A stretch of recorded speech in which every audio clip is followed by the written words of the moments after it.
Iran की तरफ से अब जो मिसाइल्स फायर की जा रही हैं इजराइल पर, उनमें 5 मिसाइल्स हैं, 5 अलग अलग तरह की मिसाइल्स हैं जिन्होंने इजराइल में वो तबाही मचाई है जिसकी तस्वीरें जब आपके सामने आएंगी आप देखकर हैरान रह जाएंगे। इसमें देखिए खैबर मिसाइल्स आप देख ही रहे हैं, सबसे बड़ा हमला जो है खैबर से हो रहा है, इमाद से हो रहा है, फतेह 2 से हो रहा है, सेजिल से हो रहा है और गदीर से हो रहा है।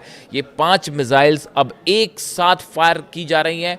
हर रात को ईरान की तरफ से ये मिसाइल्स फायर होती हैं और पूरे इजराइल में भयंकर तबाही मची हुई है। जो बताया जा रहा है कि 5 से 6 हज़ार बिल्डिंग्स को नुकसान पहुंचा है। और इसके अलावा एक जो बड़ा अपडेट आया है, देखिए एक मैं विजुअल देख रहा था गिरने का, मिसाइल जो हिट करी बीरशेबा का विजुअल था। वो बीरशेबा में एक मिसाइल गिरती है और मिसाइल जिस जगह पर गिरी वहाँ पे एक बंकर बना हुआ था जिसमें इजरायली छुपे हुए थे। बताया जा रहा है कि उसमें सेना के कुछ अधिकारी भी शेल्टर लिए हुए थे इजराइल के। उसके ऊपर खैबर मिसाइल गिरी और उसके बाद जो धमाका हुआ, उस धमाके ने आसपास के 250 इमारतों को तबाह कर दिया और बड़े पैमाने पर जो है वो बिल्डिंग्स गिर गई। अब आप इमेजिन करिए, सोचिए कि अगर एक मिसाइल गिरती है और आसपास की 250 बिल्डिंग्स को अगर नुकसान पहुंचता है तो कितना भयंकर इम्पैक्ट होगा उस मिसाइल का। इस स्तर की मिसाइल्स गिर रही हैं और बताया जा रहा है कि हर मिसाइल में अब 1-1 हज़ार किलो के वॉरेट्स लगे हुए हैं। इस तरह की खबरें आपने देखी होगी। लेकिन जो मेरा थंब है आज का जो असली मुद्दा है, अब आप उस पर आइए। देखिए खबरें ये आ रही हैं कि ईरान की तरफ से अब जो हमले हो रहे हैं इजराइल पे, उसमें आपको ऐसा लग सकता है कि भाई जंग चल रही है और अलग अलग ठिकानों पर जो है वो हमले हो रहे हैं, लेकिन हकीकत ये है ईरान ने अपने उन टारगेट्स को तय किया है, उन पर्सनालिटीज़ को तय किया है इजराइल की जिनकी बड़ी भूमिका थी अली खामेनेई साहब पर हमला करने को लेकर।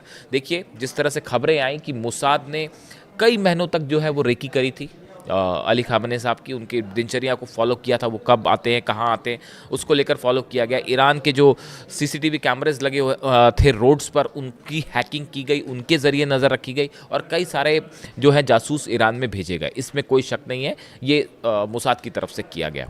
इसके बाद बताया जा रहा है कि अब जो स्ट्राइक्स हो रही हैं उसमें मोसाद से जुड़े हर उस शख्स को टारगेट किया जा रहा है जो उस आखिरी प्लानिंग में शामिल था जिसमें ये फैसले हुए और जिसमें जो है वो हमले का पूरा प्लान तैयार हुआ। इसको लेकर जो सबसे बड़ी खबर है, 5 अलग अलग बिल्डिंग्स हैं जो कि मोसाद से जुड़ी हुई हैं, इंक्लूडिंग मोसाद हेडक्वार्टर, जिसको पूरी तरह से तबाह कर दिया गया है। देखिए ये खबर थी, मैंने इस पर वेट किया इस बात को समझने के लिए कि क्या वाकई ऐसा है। देखिए जंग में आपको एक ऊपरी लेवल की जंग दिखाई दे सकती है जिसमें हमले हो रहे हैं, दोनों तरफ से मिसाइल गिर रही हैं, इजराइल की तरफ से फाइटर जेट से हमले हो रहे हैं, ईरान की तरफ से मिसाइल्स मारी जा रही हैं, लेकिन अंदर की जो वॉर रीडिंग्स हैं, जो वॉर एक्सपर्ट्स जो चीज़ें बता रहे हैं कि अब ईरान के जो हमले हैं वो बड़े टारगेटेड हैं और खामेनेई साहब के उनकी शहादत को लेकर, उनकी हत्या को लेकर जो लोग उसमें शामिल थे वो टारगेट हैं। अब देखिए इसमें पहली बात तो ये कि 5 अलग अलग मोसाद की बिल्डिंग्स पर हमले हुए, मोसाद का हेडक्वार्टर तबाह हुआ। आपने देखा होगा करीब 3 दिन पहले ये खबर आई थी कि इजराइल का स्पाई रडार सिस्टम जो है वो तबाह हो गया है। अब ये इजरायली स्पाई रडार सिस्टम क्या था? इसके जरिए तेहरान में जासूसी की जा रही थी। जो बड़े लीडर्स थे ईरान के, चाहे वो मिलिट्री से जुड़े हों, एयरफोर्स से जुड़े हुए, इंटेलिजेंस से जुड़े हों, इन पर नज़र रखी जा रही थी। आईआरजीसी के बड़े अधिकारियों पर नज़र रखी जा रही थी और उसमें ये इजराइल का जो स्पाई रडार सिस्टम है इसकी अहम भूमिका थी। अंजाम क्या हुआ? उसके ठीक ऊपर खैबर मिसाइल गिरी और वो पूरी तरह से तबाह हो गया। उसके बाद खबरें जिस तरह से खबरें आई कि इजराइल के जो मिनिस्टर हैं, सिक्योरिटी मिनिस्टर हैं इटामार, उनके ऊपर जो है हमला किया गया, इस तरह की खबरें आई। अभी उनकी कैसी हालत है वो पता नहीं। इसके बाद देखिए खबर क्या आती है, इस तरह की भी खबरें चल रही हैं कि जो मोसाद के चीफ हैं डेविड बानिया, इनके ऊपर हमला किया गया है और ईरान की कुछ एजेंसीज ने तो ये भी दावा किया है कि उन हमले में उनकी मौत हो गई है। इस तरह की दावे ईरान की तरफ से किए जा रहे हैं, लेकिन इसको अभी वेरीफाई करना संभव नहीं है। दुनिया की कोई एजेंसीज इस समय इन आरोपों को जंग के बीच में वेरीफाई नहीं कर सकती, लेकिन ये ज़रूर है कि करीब 5 बिल्डिंग्स जो हैं वो तबाह हुई। ईरान की तरफ से ये कहा गया कि एक बिल्डिंग में ये बंकर में थे और उसके ऊपर निशाना साधा गया। अब आप 2-3 बात देखिए कि स्पाई एजेंसी सबसे बड़ी मोसाद जो कि हर ऑपरेशन को अंजाम दे रही है, उसके 5 ठिकानों पर हमले होते हैं। यानी आप देखिए कितना स्पेसिफिक रडार्स के जरिए या नेविगेशन की स्पेसिफिक जानकारी थी ईरान के पास कि मिसाइल्स कहाँ गिराना है। इसका मतलब बड़े स्तर पर रडार के लेवल पर मदद हो रही है। यानी निशाने सिर्फ ऐसे नहीं साधे जा रहे कि बस आंख बंद करके मिसाइल गिरा दी गई, ऐसा नहीं है। बिल्कुल मिलिट्री के इंस्टॉलेशंस, मोसाद के इंस्टॉलेशंस, एयरफोर्स से जुड़े इंस्टॉलेशंस, बताया जा रहा है कि इजराइल के 2 एयरपोर्ट पूरी तरह से तबाह हो चुके हैं, जो अब रनवे वहाँ से टेक ऑफ नहीं हो पा रहा, इतनी ज़बरदस्त तबाही मची है। तो अब देखिए डेविड बानिया अभी कैसे हैं, क्या है, जिंदा है या नहीं, ये जब तक वो खुद बाहर नहीं आएंगे उनकी कोई तस्वीर नहीं है। इस दावे के बाद से जो ईरान ने किया है उसके बाद से देखिए कोई एजेंसी ने इसको कंफर्म भी नहीं किया, लेकिन डेविड बानिया का कोई प्रेजेंस का कोई सबूत भी सामने नहीं है। इसलिए अभी ये कहना सही नहीं है कि डेविड बानिया जिंदा है या नहीं जिंदा, लेकिन ये ज़रूर है कि लगातार मोसाद को निशाना बनाया जा रहा है। देखिए इसके अलावा एक और बड़ी खबर ये है कि आपने देखा होगा कि लगातार इस तरह की खबरें आ रही हैं कि बंकर्स को निशाना बनाया जा रहा है, और अब ईरान ऐसी मिसाइल्स को दाग रहा है जो कि बंकर्स को तोड़ते हुए हिट कर रही हैं। हमने कई समय पहले जो है मैंने एक वीडियो बनाया था, करीब 5-6 महीने पहले की बात होगी, कि जो टेक्नोलॉजी अमेरिका के पास है बंकर बस्टर बॉम्ब्स की, उसी तर्ज पर बंकर बस्टर मिसाइल्स जो है वो ईरान तैयार कर रहा है। इस तरह की खबर मैंने करीब 6 महीने पहले वीडियो में लाया था, आपको बन गया होगा। अब आप देखिए खबरें किस तरह की आ रही हैं। खबरें आ रही हैं कि ईरान की मिसाइल गिरती है कहाँ पे, तेल अवीव में या हाइफा में या बीरशेवा में, और वो बंकर को तोड़ते हुए अंदर जाके फटती है और अंदर सबकी मौत होती है। यानी पहली बात तो वो खबर सही साबित हुई बंकर बस्टर वाली, कि बंकर बस्टर मिसाइल्स हैं। और दूसरा आप देखिए ये कैसे तय हो रहा है कि किस बंकर पे कहाँ निशाना साधा जाए।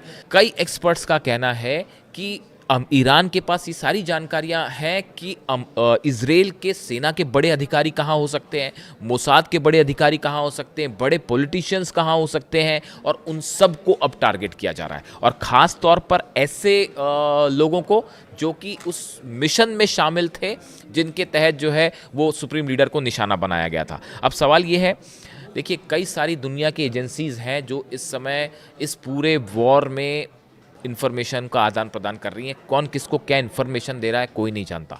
रशिया की एजेंसीज केजीबी क्या काम कर रही हैं, चाइना की खुफिया एजेंसीज क्या काम कर रही हैं, अमेरिकन कई एजेंसीज है। देखिए ये वॉर सिर्फ मिसाइल और फाइटर जेट्स का वॉर नहीं है, ये एक बहुत बड़ा इन्फॉर्मेशन वॉर है, खुफिया जानकारियों का वॉर है जो मल्टीपल लेवल पर काम कर रहा है। और इसमें जो है इन्फॉर्मेशन जिसके पास ज़्यादा उसका अपर हैंड। आपने कभी सोचा, आप देखिए इस बात को, कि जो अरब देशों पर हमले हुए, बहरीन में जो नेवी का अड्डा था अमेरिका का वो उड़ा दिया गया, जॉर्डन में जो सबसे बड़ा रडार लगा था वो उड़ा दिया गया। इसके अलावा आप कुवैत में देखिए जो टेक ऑफ जहाँ से होते हैं फ्लाइट जेट्स, ठीक वहाँ पर हमले होते हैं। अल उदैद बेस में जो सबसे बड़ा डोम लगा था नेविगेशन जिससे पूरी जानकारियां चलती थी वो उड़ा दिए गए। 4 थार्ड सिस्टम्स जो है उनके ऊपर मिसाइल गिरी। आप नेचर ऑफ अटैक देख रहे हैं ईरान का क्या हो रहा है। इससे 2-3 बातें बड़ी साफ है कि ईरान के पास हर वो इन्फॉर्मेशन जा रही है जो कि इंपॉर्टेंट इंफ्रास्ट्रक्चर से जुड़ी हुई है, और साथ ही अब ये भी दावे हैं कि इजराइल का कौन सा बड़ा वीआईपी कहाँ है उसको टारगेट करके हमले हो रहे हैं। इसलिए तमाम इस तरह के दावे हो रहे हैं कि जो वीडियो सामने आ रहे हैं वो वीडियोस प्री रिकॉर्डेड हैं। ऐसे दावे नेतन्याहू को लेकर भी हो रहे हैं कि जो वीडियोस आए हैं वो पहले से रिकॉर्डेड है। देखिए बड़ी सारी चीज़ें हैं जिनके बारे में अभी क्लैरिटी नहीं है, जिनको साफ होने में थोड़ा सा टाइम लगेगा।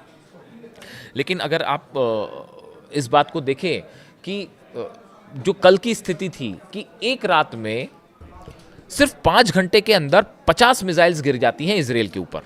ये परसों रात की कहानी थी कि परसों रात को अचानक 5 घंटे के अंदर 50 मिसाइल्स गिरी। ये 50 मिसाइल्स रैंडम फायर नहीं की गई थी। जो एक्सपर्ट्स बताते हैं कि ये मिसाइल्स बड़े सटीक तरीके से टारगेट चुन चुन कर फायर की गई, और इजराइल के फायर स्टेशंस उड़ाए गए, इजराइल के जो ऑयल डिपोज हैं उन पर हमला हो रहा है, जो स्ट्रैटेजिक बिल्डिंग्स हैं, लोकेशंस हैं, उस पर हमले हो रहे हैं। ये बड़े फाइन हमले हैं, और ये बता रहे हैं कि पूरी जानकारी ईरान के पास भी है। और ये अब कहा जा रहा है कि इसमें जो सबसे पहला निशाना है वो हर वो शख्स है, हर वो बिल्डिंग है, इमारत है, वो हेडक्वार्टर्स है जिसका इस्तेमाल अली खामेनी साहब पर हमला करने के लिए किया गया। देखिए अब से कुछ दिन पहले खबर आई थी कि सऊदी में एक बिल्डिंग पर हमला होता है उस बिल्डिंग के ऊपरी ऊपरी हिस्सा उस बिल्डिंग का पूरी तरह से तबाह हो गया। जानते हैं वहाँ क्या चल रहा था? वहाँ पर सीआईए का एक दफ्तर चल रहा था। यानी इस पूरे इलाके में सीआईए उस बिल्डिंग से अंजाम दे रहा था, अपनी प्लानिंग को अंजाम दे रहा था, और सऊदी में उसके ऊपर स्ट्राइक होती है और उसका जो एक प्रकार से आप दफ्तर कह लीजिए सीआईए का, वो पूरी तरह से तबाह हो गया। यानी ये हमले, आपको ऐसा लग सकता है कि रैंडम हमले हैं, लेकिन ऐसा है नहीं, बड़ी स्पेसिफिक हमले हो रहे हैं। और अब ईरान का मुख्य टारगेट है चुन चुनकर हर उस शख्स को ख़त्म करना जो सुप्रीम लीडर के असैसिनेशन में शामिल था। और ये हमले इसी तरह से हो रहे हैं। देखिए अभी इसमें से कितने लोगों की मौत है, ये अभी आंकड़े कुछ समय बाद सामने आएंगे, सबूत कुछ समय बाद सामने आएंगे। लेकिन ईरान का दावा है ये जंग तब तक नहीं रुकेगी जब तक खामेनी साहब पर हमला करने वाला एक भी हत्यारा या उन पर निशाना बनाने वाले शख्स जीवित है। यानी ये जंग लंबी चलने वाली है और किसी भी दोषी को छोड़ा नहीं जाएगा, ये कहना है ईरान का। जो भी अपडेट होगा आप तक पहुंचाऊंगा। Thank you so much.